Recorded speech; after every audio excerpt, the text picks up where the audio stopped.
Hello and welcome to Enchantment of Eternity's review for Better Call Saul Season 5, Episode 6, Wexler v. Goodman.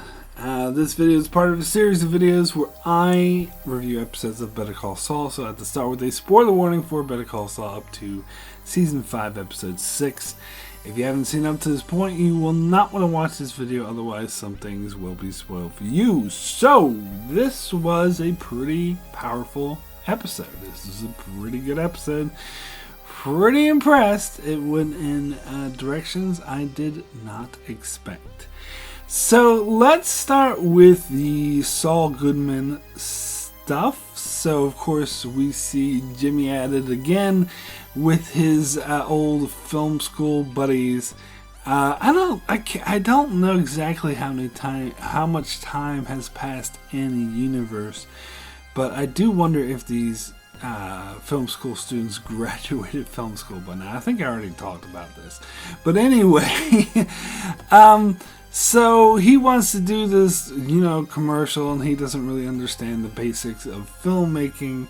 Having been a film student myself, I kind of sympathize with the film students here, where we had to break down all the different costs and all of how much is involved, and that it would actually take a week minimum to do what he was asking for, and how they said they needed catering, they needed toilets. This is stuff I've done before. You have to adjust for all this. Filmmaking is not as easy as just taking a camera and pressing play. There's a lot involved. So I I sympathize with that aspect of it. So Saul, though, puts his mind together and he comes up with another idea. He decides to do the Superman thing. I love how he puts it that way, and ask for a blue screen. The guy's like, you mean green screen?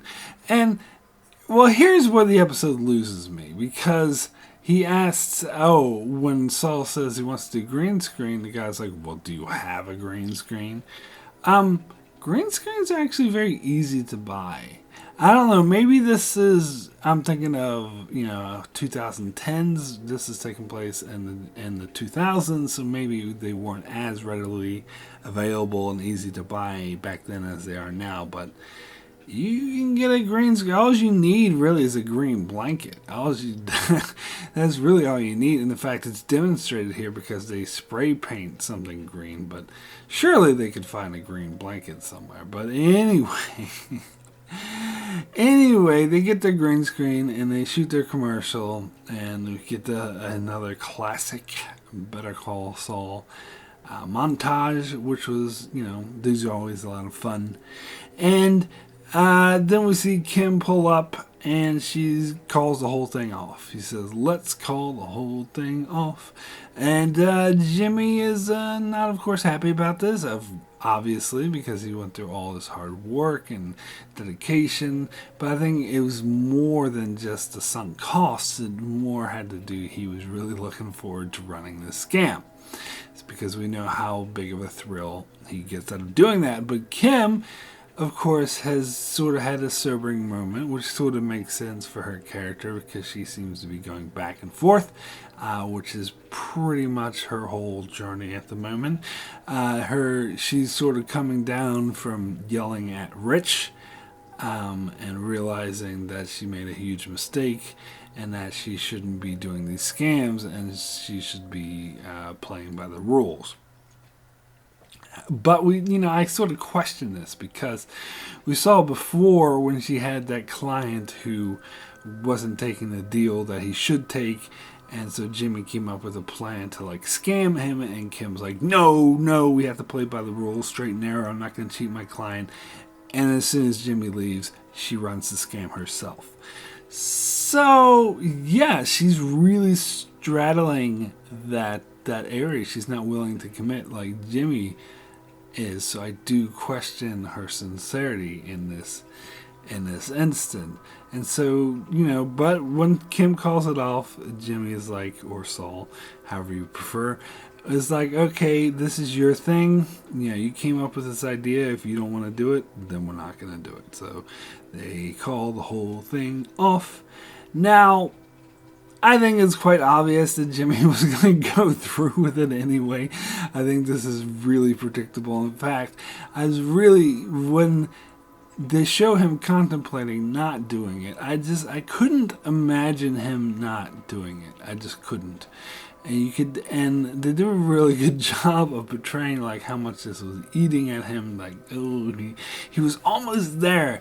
And as I said, it's not just because he already put all this hard work into it, although that definitely was the factor, but also because, god damn, he was looking forward to giving Mercer Verde what for. And so he wanted to do it anyway. Meanwhile, Kim goes to Rich and apologizes sincerely, and they sort of make up. And Rich is like, okay, this can never happen again. She's like, absolutely. And it's like, look, everyone has to see us going to lunch. They have to see that we're working together and that we're friends again. And that's all well and good. So Kim's like on the road to moving past this and forgetting about it, and Saul, good old Saul, says that that the client has agreed to their new offer, so they're gonna buy him out, and then they're gonna move past this, and everyone, this will all be behind everyone.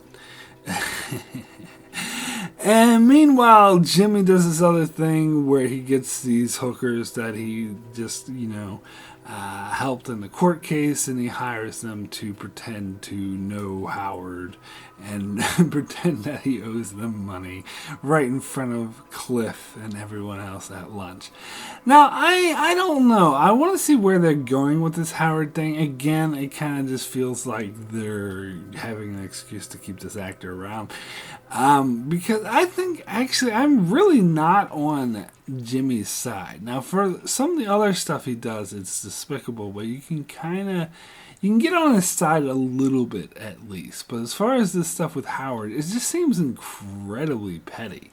And I don't know, it seems because last episode Howard called Jimmy, but it seems like the reason why Jimmy's doing this is because Howard keeps offering him a job.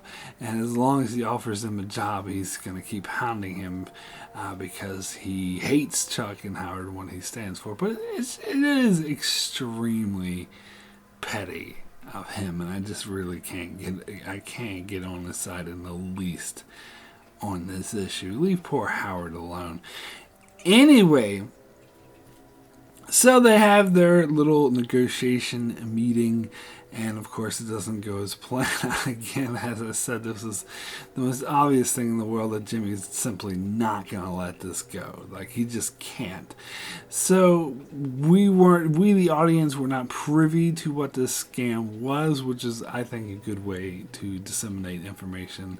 Storytelling, so we see the scam play out as he has all these commercials accusing outrageous things of Mercer Verde. And on top of that, they claim that the logo that they used for their bank was stolen from a painting who they were going to sue over copyright issues.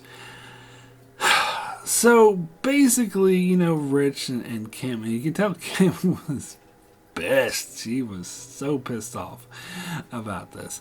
And Rich and Kim are all like, look, you can't, it's illegal, you can't, this is blackmail. And Jimmy's like, no, I'm not, absolutely not, I'm not doing that. This has nothing, one has nothing to do with the other.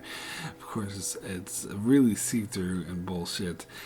And so Kim and Rich are coming up with a plan to try to get rid of it. They say no matter what, it's going to take years, and they're going to have to drag through the court, and they're coming up with all these ideas. And I like the scene where Kevin goes to leave, and Kim's like, look, trust your lawyers, don't do anything rash. And he's just like, can I go to the bathroom? And she's like, yeah, sure. But he doesn't go to the bathroom. He goes and calls Saul and says, look, let's cut through the bullshit. What do you want? And Saul's like, well, I want you to let the guy keep his house and give him all that money anyway. And also, while you're at it, why don't you give the painter who, that painting that you stole for your logo, why don't you give her money as well? And public apologies for both of them. And yeah, the way he says is like, oh, imagine a world, because he can't say outright because that would be blackmail. But come on, I mean, this is. I do find it a bit hard to believe that Jimmy would be able to get away with this, or Saul, if you prefer, would be able to get away with this and still practice law, because it's very obviously, like beyond obvious, trying to blackmail them. So, really interesting scene when Kim gets home from work, and Jimmy just like apologizes to her and is like, "Look, you need a plausible deniability because you were worried that Rich was onto you and that he would think that you were involved, but because you didn't know about it, I went ahead without you. You were angry, and so there's no reason he would suspect you because there's no substitute for real anger." And she's like, "Yep, I sure was really angry at you," and and then honestly, like, she's pissed. She is really pissed, and that's totally what I expected. Now, Jimmy's claiming that he was doing it for her benefit because he was just like, whenever she yells at him, she's like, "Look, it was your idea in the first place. But I went ahead without you because you have plausible deniability, because you were genuinely angry, and therefore you don't have to take any of the risk." Which, all right, here's the deal. I think that Jimmy does believe this, that he's not shitting her when he says this. But what I think it is it's not so much, that's obviously not the reason why he went ahead anyway, even though she said not to. The reason why is because he was really looking forward to doing it, and he gets thrills out of running scams like this, and he put all the time into setting up for it, so there's no way he's going to abandon it halfway through. He has to see this through.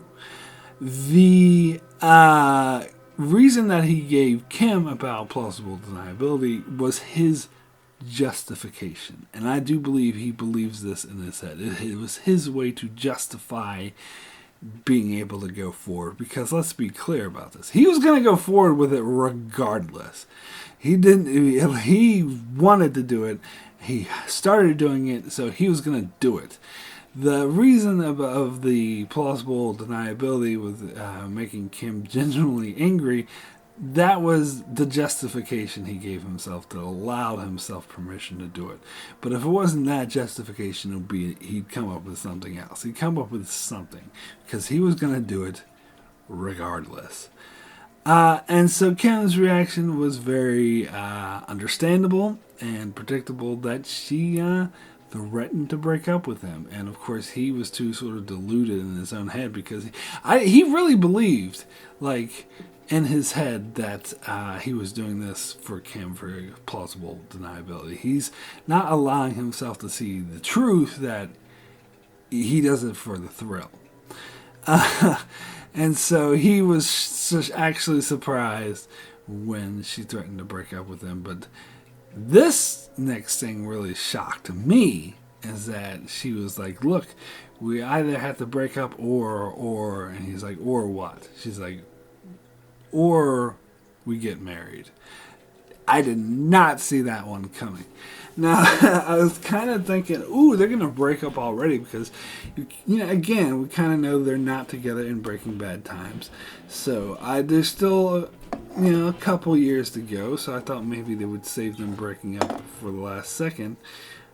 But they might. Because at first it's like, oh, they're breaking up now. So what are they going to do all this time in between? But are they actually going to get married? I don't know. I suppose it's possible. We do know, I think Saul, and I can't remember, it's been so long since I've seen Breaking Bad, but he definitely mentioned an ex-wife. We know he has an ex-wife at this time, because it was back when he was slipping Jimmy when he was living in Cicero, which had the whole thing to do with the Chicago sunroof. But I can't remember if he mentioned ex-wives, plural. Possible. And it's possible. But that would be a very interesting turn. Now, I'm very confused about her reasoning. Like, I didn't really understand her reasoning why. Because I knew she would try to break up with him, and I thought she would actually go through with it because she felt betrayed. She's like, you stabbed me in the back, and I think she had every right to feel that way because he went ahead without her permission. But this brings me back to what I was saying earlier about how she's really conflicted and she goes back and forth. And when she said she didn't want to go through with it, that might have just been panic mode because she was worried about her job. She wanted a more stable life, but she goes back and forth through between wanting the stable life and wanting the thrill of the scam. And so I think part of her was actually glad that Saul went through with it anyway, and that's the part of her that suggests to get married. Now, I'm not sure if I have to wait till next week's episode to see if there's like legal reasons why she would want to get married to him. Maybe once they're married, he won't legally be able to. Or to do, I don't know. I am not sure if there's like a legality to it or if it's a simple matter of she loves him the more he scams. I don't know. It would make more sense to me if there was a legal reason for it, but we'll see. We'll find out next week's episode. So that threw me for a loop. I was not expecting that at all. Awesome stuff. So let's get to the Mike storyline, which is pretty interesting because it seems Mike is 100% on board with Gus. I do think that was rather quick. I didn't actually get that impression from the end of the last episode that he was all on board, but here we are. So Mike is all on board. They go to meet Nacho, and Gus tells Nacho that Mike will be his contact from now on. And of course, Nacho knows Mike, and it's like, holy shit, you're the Michael? And it surprises him. And it's funny because Nacho tries to appeal to Mike's sense of justice or a sense of doing the right thing, and saying that these are horrible people, why are you in with them? And he's just like, well, it's your own fault that you're involved because I told you to leave it alone. And that really threw Nacho off. And I like that. And it's like, look, they're threatening my father. They have a gun to his head. And Mike's like, look, we'll deal with this Lalo thing and then I'll help you out. But I do get the impression that he's not going to. It does seem like, and again, I'm not sure the journey here, but it does seem like Mike is starting to care less about these moral kind of things. And that, because as soon as Nacho said that, he got shot and they left him in the desert, his reaction was to be, well, it's your fault.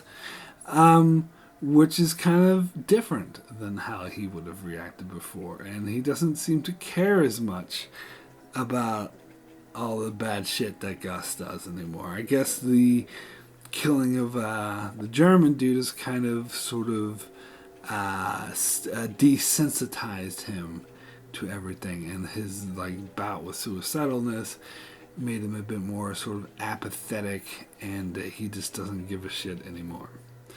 Which would make sense, and because as we see in the way he is in Breaking Bad, he's very callous and doesn't really care about anything.